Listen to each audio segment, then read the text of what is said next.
नमस्कार. श्री ब्रह्मचैतन्य महाराज गोंदवलेकर प्रवचन. आज 3 जुलै. सद्गुरूंची कामगिरी. सद्गुरूची कामगिरी कोणती?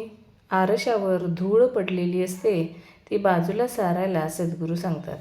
आपले चुकते कुठे ते सद्गुरू सांगतात. सद्गुरू आपल्याला मार्गाला लावतात. स्वप्नामध्ये तलावात पडला म्हणून ओरडू लागला तो जागा झाल्यावर ओरडायचा थांबला. सद्गुरू जागे करण्याचे काम करतात. मला करायचेच काही उरले नाही असे ज्याने म्हटले त्याने सद्गुरू खरोखर केला असे म्हणावे. एखादा सुखवस्तू गृहस्थ मी अस्वस्थ आहे असे म्हणतो, पण ते काही खरे नाही. मन जोवर गिरक्या मारते तोपर्यंत तो अस्वस्थ आहे असे नाही म्हणता येणार.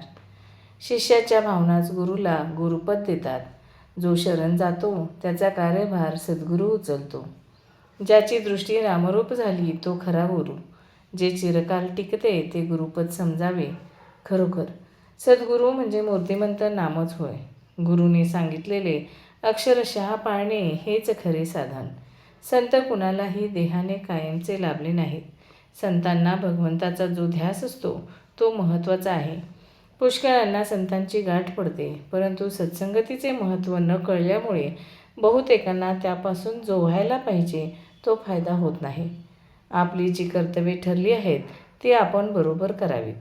व्यापार थोडक्यात प्रमाणात केला तर पुढे वाढतो. त्याप्रमाणे कर्तव्य करीत गेल्याने फलाची आशा आपोआप सुटेल. आपले कर्तव्य कोणते ते सद्गुरू आपल्याला दाखवून देतात. रथ आहे खरा, पण जर त्याला सारथी म्हणजे चालवणारा नसेल तर रथ कुठेतरीच जाईल. केवळ गाडी माझी आहे म्हणून ती मालकाला चालविता येणार नाही. साधी बैलगाडीसुद्धा चालवता येणार नाही. आपला देह मनुष्य आपल्या मनाने चालवितो आणि खड्ड्यामध्ये पडतो. सद्गुरू हे गाडीवानाचे काम करतात आणि आपल्या देहरूपी गाडीला योग्य रस्त्यावरून नेतात. आपण नेहमी भगवंताच्या अनुसंधानात मग्न असावे आणि गाडीवानावर विश्वास ठेवून निर्धास्त असावे. मग कसलाच धोका उरणार नाही. आपल्या नशिबात जेवढे मिळायचे असेल तेवढेच मिळते आपल्याला मिळणार. अशी वृत्ती बनून आपले हवेपण कमी होईल. मनाची ही वृत्ती झाली की जे घडेल ते भगवंताच्या इच्छेनेच घडेल असे आपल्याला वाटू लागेल. असे वाटू लागले की समाधान चालत घरी येईल. पण हे सगळे होण्यासाठी आपल्या अंतःकरणाची शुद्धता हा पाया आहे.